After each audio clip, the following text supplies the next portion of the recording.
We're heading into week 6 of fantasy football, and we have 11 total kickers that are still averaging at least 10 fantasy points per game. And the important thing to know about these kickers is while there are some very consistent kickers like Brandon Aubrey, Younghoe Koo, a lot of these kickers are high variance players that score either really big in a week or really small. That's why we go through kickers every single week in fantasy football. So make sure to go down there, drop a like on the video, and subscribe to the channel to show your support, because I am the only fantasy YouTuber who goes through kicker rankings on a weekly basis here and does not make you pay for it. So drop down to our first tier right here. Brandon Aubrey still mans a spot at number 1. This dude has just been so legit. He's taking on the Detroit Lions this week, who I actually think this could be a really high scoring matchup. Vegas is expecting points. I'm expecting points in this one. And Brandon Aubrey's just been so good. Now, a couple weeks ago, I said this guy doesn't rarely miss. He's actually missed 2 field goals this year. But the reality is, this guy's leg is so freaking big. And the good thing about Dallas is they've got no problem with kicking field goals instead of trying to go for it on like a 4th and 4. That's what separates Aubrey, is that he's an elite kicker, number 1, but he's also getting plenty of opportunities because this offense just does not care about going for it on these 4th and shorts. So that's why he's able to average 14 fantasy points per game. And in this matchup, I'm going with Brandon Aubrey once again. Younghoe Koo at number 2.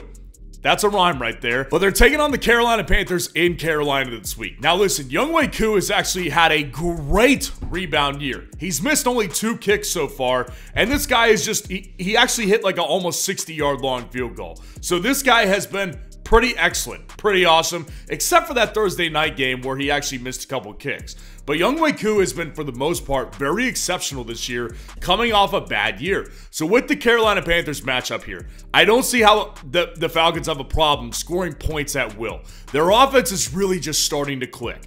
Kirk Cousins is clicking with all of his wide receivers. Darnell Mooney is clicking. Drake London's clicking. Even Ray McLeod is able to put points on the board for you in fantasy football. They're getting down there with ease, so it's all about, do they take a field goal or do they take an extra point? Now, they have kicked more field goals than extra points this year, which gives Younghoe Koo an 11.6 fantasy point per game average here. But Younghoe Koo, either way, this is a great matchup. I can't see myself benching him in. At number 3, I actually think this is a big Justin Tucker week we've got ahead of us. This is the good thing about Justin Tucker, is I think this is going to be a good week here. Now, let's be clear on something. The Baltimore Ravens are scoring touchdowns. Touchdowns, not field goals, at will. They're not being stopped. And I don't particularly think the Commanders are going to be the defense that stops them. I just want a part of this matchup, man. There's going to be fantasy points everywhere, and Justin Tucker has missed several kicks this year. He has not looked the same he's not looking like his normal Hall of Fame self, but he still comes through clutch when you need him, and he still has a big enough leg. So as long as they're going to continue to get down there, I want in on him this week against the Commanders, because I think there's going to be a lot of points to be had, and I actually do think it's going to be a strong Justin Tucker week, and he hasn't been the best fantasy kicker. That's why he's not even averaging 9 fantasy points per game. Dropping down to our next tier right here. Evan McPherson is our kicker this week, taking on the New York Giants on Sunday night in New York. Now with Evan McPherson here, in fantasy football, he's actually been pretty good. He's almost averaging 10 fantasy points per game, but he has missed kicks. Important kicks as well. So it does make me worry a little bit. What is the psychology of a team with the Bengals here that is in a must-win situation this week against defense that actually is not the easiest? They're not a slouch. The Giants defense is not a slouch. So what if they're in a couple situations here where they're in like 4th and shorts and maybe they could kick a field goal, but they're like, we got to win this game regardless here. We got to go for it. I don't know, maybe I'm overthinking it, but that changes the psychology of a team a little bit, at least in my eyes it does. So Evan McPherson, a little bit of a bump down, but Evan McPherson still is, he's got the leg and he's got the offense because the Bengals are scoring points almost at will at this point. So I'm good with Evan McPherson at 4. And then Chris Boswell at number 5 here, taking on the Las Vegas Raiders in Las Vegas this week. With Chris Boswell, I think that it's a great situation still, even though the Steelers offense is starting to sputter. Like, Justin Fields is going to be the starter this week for the Steelers, and that's a good thing, because when they go to Russell Wilson, he's going to be lower in my rankings. They will not do good with Russell Wilson if he plays for them. Mark my words on that. But since we have Justin Tucker again, since we have Justin Fields again, rather, I'm good with Chris Boswell for another week, because again, they're getting down there still. They got down there against Dallas.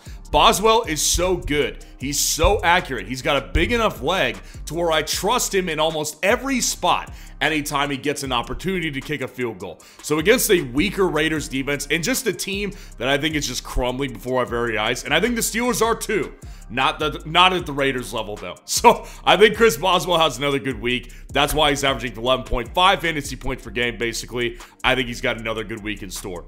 And then it's number 6. Kaimi Fairbairn, maybe a little bit low for some people at the New England Patriots. Listen, Kaimi Fairbairn has been excellent in fantasy football. He's the number 2 kicker right now in fantasy football, only behind Brandon Aubrey, averaging 12 fantasy points per game. That is excellent here. But here's my hang-up with Kaimi Fairbairn here.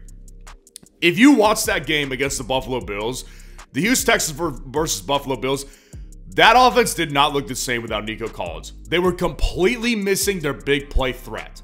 And that affected the way they called plays and the amount of times that they were getting down there in range for Kaimi Fairbairn. Now, I get it. He hits the game winner. It was an awesome moment. It won me a league particularly because it was almost a 60-yard field goal that he kicked. So I love Kaimi Fairbairn. He's going to be in the top 12, the top 10 probably in most weeks of the year. I do think this week he's outside the top 5 because the Patriots defense, number 1, is not a slouch. And I just think that the Texans offense just looks a little bit differently without Nico Collins. It gets down there at a less frequent level. Dropping out to our next tier right here. I've got Cairo Santos at 7. Cairo Santos has been outside the top 12 of my rankings for several weeks. With the Bears, just the reality, like they just haven't been able to get down there as consistently because their offense has just been, it's been clunky. Like, that's the best word I could think for it because they've got so much talent and they could get on these hot streaks, but they're not consistent. The last 2 weeks, it's looked so much better. So I've got a lot of renewed hope in this Bears offense. And versus Jacksonville this week, I love the matchup here. So with Cairo Santos, again, still a pretty accurate guy. He's got 8.6 fantasy points per game, but that's also because they just have had bad moments here. I like the matchup. I'm backing on Cairo Santos for this week.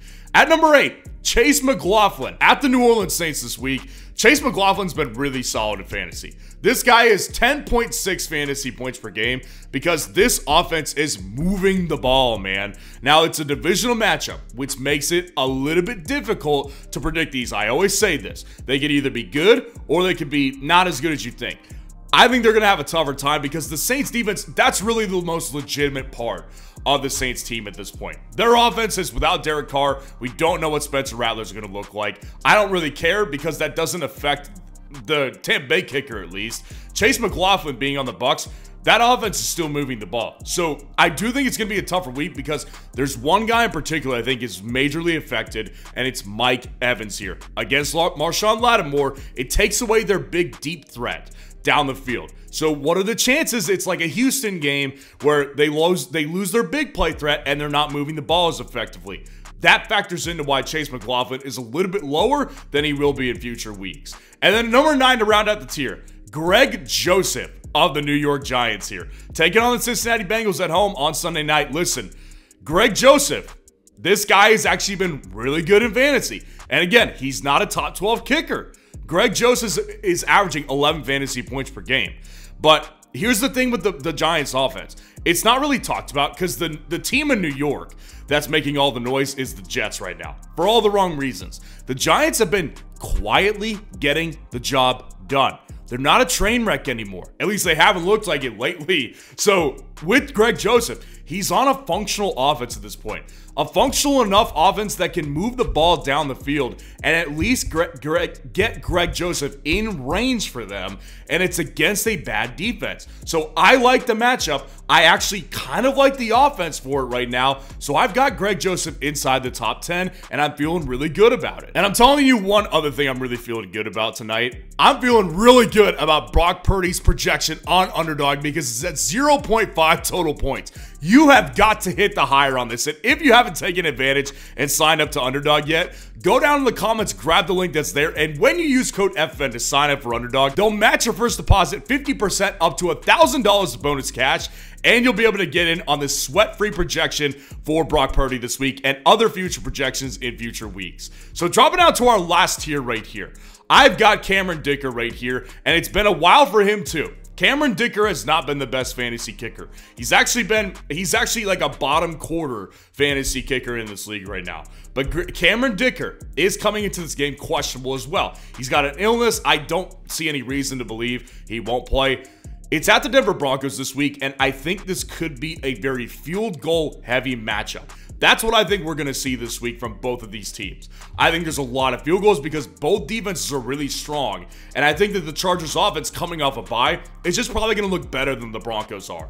So I think that Cameron Dicker comes out with like 3 or 4 field goals in this game personally. Maybe they're not long. Maybe he doesn't make all of them. He has missed. He's had his issues. But I do think that Cameron Dicker actually is in pretty good position this week to get some real fantasy upside for you. And then number 11, it feels low. Austin Seibert has been excellent in fantasy football. I've got him here at number 11 because they're taking on the Baltimore Ravens. This is probably an unpopular opinion. I think there's a chance they get smoked this week. I really, really do. They have not run into a team like Baltimore yet. If you think of the last several matchups, there's been a lot of easier teams than Baltimore. Like, they have not taken on a buzzsaw yet. And the Baltimore Ravens in Baltimore, that's a buzzsaw. So I get it. I love Austin Seibert. Future weeks, he's not going to be this low because he's been excellent. 13 fantasy point per game average, and he's been dead accurate with basically everything he's gotten. But Austin Seibert, I do fear this matchup right here because I think this could be a week where Washington gets punched in the mouth and they get a major reality check. The rookie quarterback has been so amazing. It's so historically unlikely to become a reality for the entire season, and I think this could be one of those games that kind of shocks them back into reality a little bit and brings them down from cloud 9. Not that I want it to happen, I just kind of think it's going to this week. At number 12, I like Daniel Carlson this week. Daniel Carlson's taking on the Pittsburgh Steelers at home this week in Vegas, and listen, like I said earlier, I think the Raiders are a team that's in free fall right now. They're totally out of sorts. Their head coach doesn't know what he's doing. He's an amateur. And I think that Daniel Carlson has that one game. If you take out that one game against the Panthers, he's done nothing so far. I get it. But with this team, they're going up against a defense that has been really bad the last 2 weeks. Objectively bad. Like the Steelers have given up points to the Cowboys and to the Colts. So they're a defense that's definitely leaking. They're missing their top pass rushers this week. Aside from TJ Watt, their other top pass rushers. This is a defense that's looked bad. So I think there's going to be opportunities for the Raiders to get down there and be able to kick some field goals. And that's exactly what I'm banking on this week with Daniel Carlson. So let me know how your lineup is looking for week 6. And if you want to see the top 12 defense rankings for this week, click on this video right here.